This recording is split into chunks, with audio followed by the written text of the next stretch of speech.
Alhamdulillah wassalatu wassalamu ala Rasulillah amma ba'd.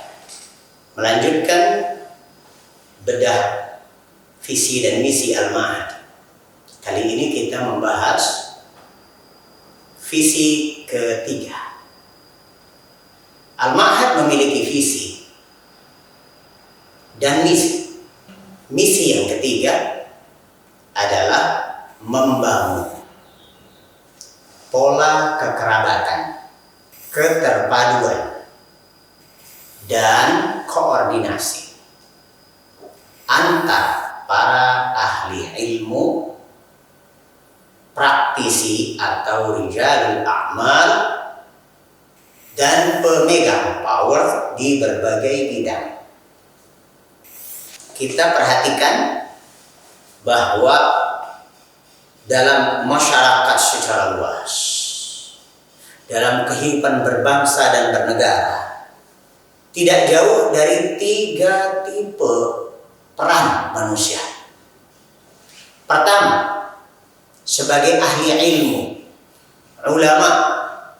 Ulama ini biasanya kita tandai, oh ini ngajar, berkhutbah, ceramah, jadi dosen, penulis kitab. Ini ahli ilmu. Dan keilmuan itu sangat luas. Ada yang faknya di bidang Al-Quran, ada yang di bidang hadis, ada yang di bidang sejarah, bidang akidah dan usuluddin, ada bidang bahasa Arab, ada bidang bahasa Inggris, ada yang mahir dan fak sekali, prof, di bidang teknik dan kesehatan dan sebagainya. Ini yang kami maksud dengan para ahli ilmu, atau dalam bahasa lain mungkin para akademisi. Tipe kedua dari peran masyarakat adalah sebagai praktisi, rijalul a'mal, pengusaha di bidang konveksi, pengusaha di bidang bahkan dalam dunia pendidikan pun ada orang yang sebenarnya ini tipenya pengusaha, bukan tipe pengajar. Mereka mengatur masalah-masalah manajemen, keorganisasian dan sebagainya. Ini praktisi. Termasuk praktisi ini adalah orang-orang yang menjalankan tugas-tugas teknis.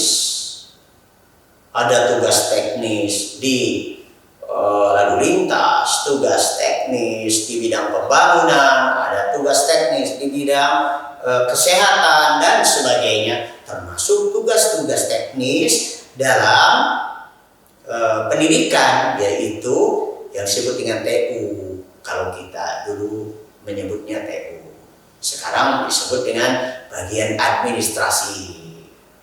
Ini orang-orang yang memegang peran sebagai praktisi. Kemudian tipe yang ketiga, di masyarakat ini ada orang-orang yang berperan sebagai pemegang power di bidang manapun. Nah, tentu pemegang power ini biasanya dalam hierarki keorganisasian, ya, levelnya ini level penentu kebijakan di skala nasional. Dalam pemerintahan ada yang sebagai presiden, ada yang sebagai menteri-menteri, ada yang sebagai gubernur, bupati dan sebagainya. Mereka ini pemegang power di berbagai bidang. Nah, komposisi masyarakat dengan 3 bidang peran ini, kalau kita berbicara tentang idealisme Al-Ma'had, maka sesungguhnya Al-Ma'had ingin ikut berperan penting dalam membangun pola kekerabatan. Bagaimana antar satu komponen dengan komponen yang lain saling terhubung dan saling akrab. Ya, apakah keakraban itu dalam bentuk kehidupan rumah tangga, persaudaraan, atau keakraban itu dalam bentuk kesamaan organisasi atau kesamaan kepentingan dalam bidang otomotif, kesehatan dan sebagainya, maka ini perlu adanya bangunan pola kekerabatan, adanya bangunan keterpaduan. Keterpaduan ini penting sekali, berpadu antara satu dengan yang lain, karena sesungguhnya kita umat yang besar ini tidak ada yang bisa berdiri sendiri-sendiri.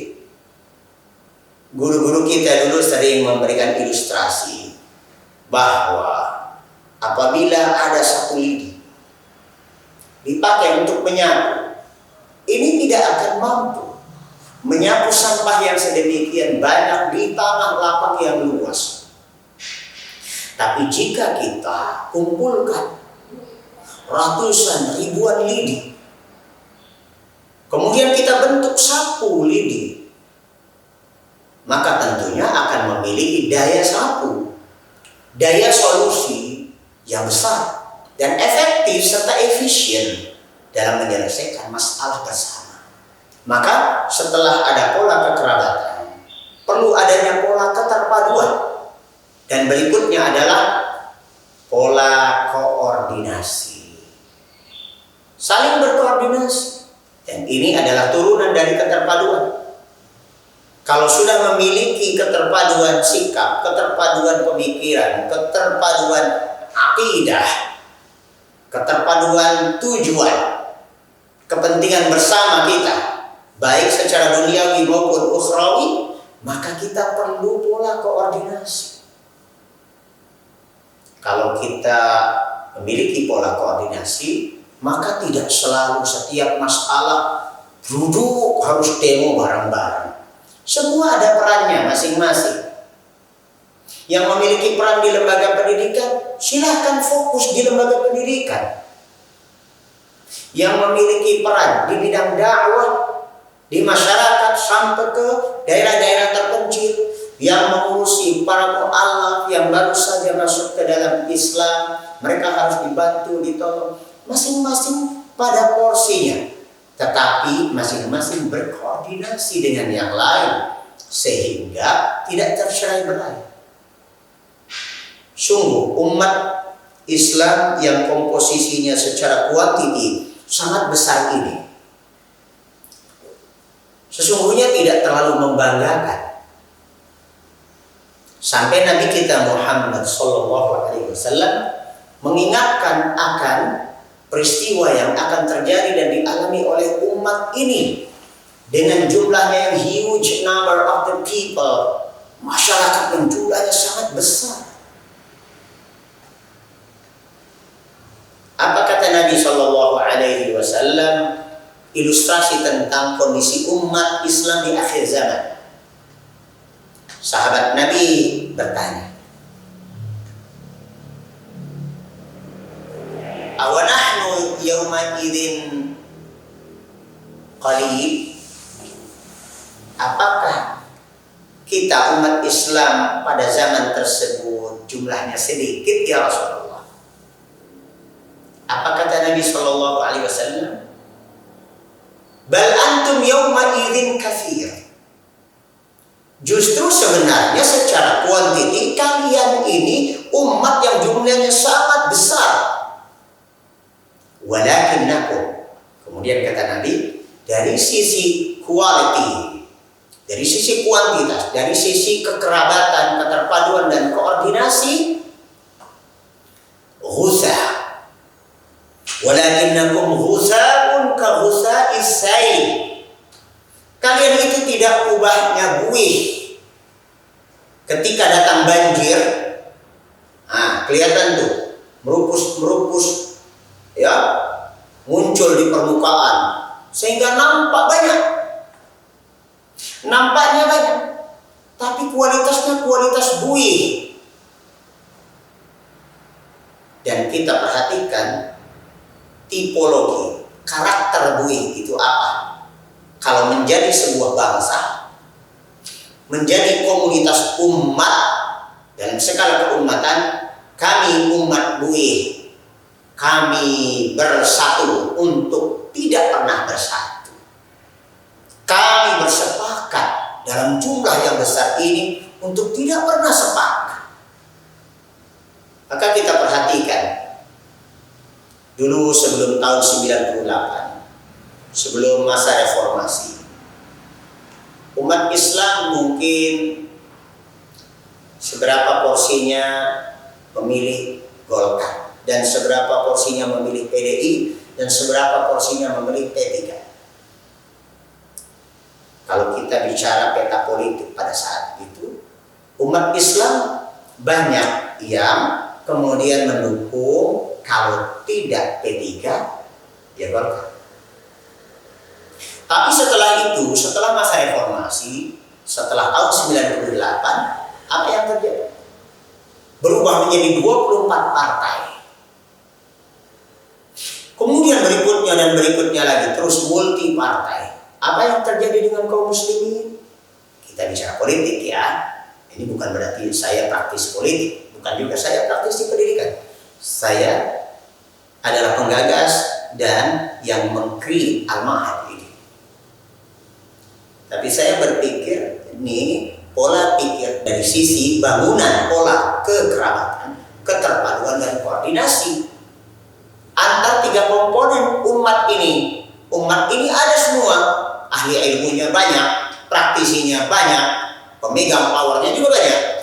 Tapi pola kekerabatan, keterpaduan dan koordinasinya Ghusa isai, buih seperti buih saat banjir. Maka dari itu kita tidak memiliki daya. Maka misi yang ketiga ini, lewat lembaga pendidikan pesantren ini, kami ingin membangun pola ini.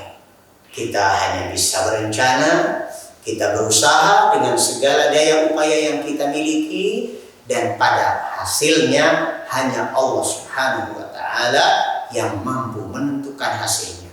Semoga Allah Subhanahu wa Ta'ala yang telah menganugerahi kita akal budi, menganugerahi kita potensi pemikiran yang jernih dan hidayah, semoga Allah Azza wa Jalla berikan kita hasil yang maksimal dari usaha yang kita jalani selama ini. Bertemu kembali insya Allah pada episode berikutnya dalam syarah misi keempat dari Al-Ma'had dalam tema bedah visi dan misi Al-Ma'had. Assalamualaikum warahmatullahi wabarakatuh.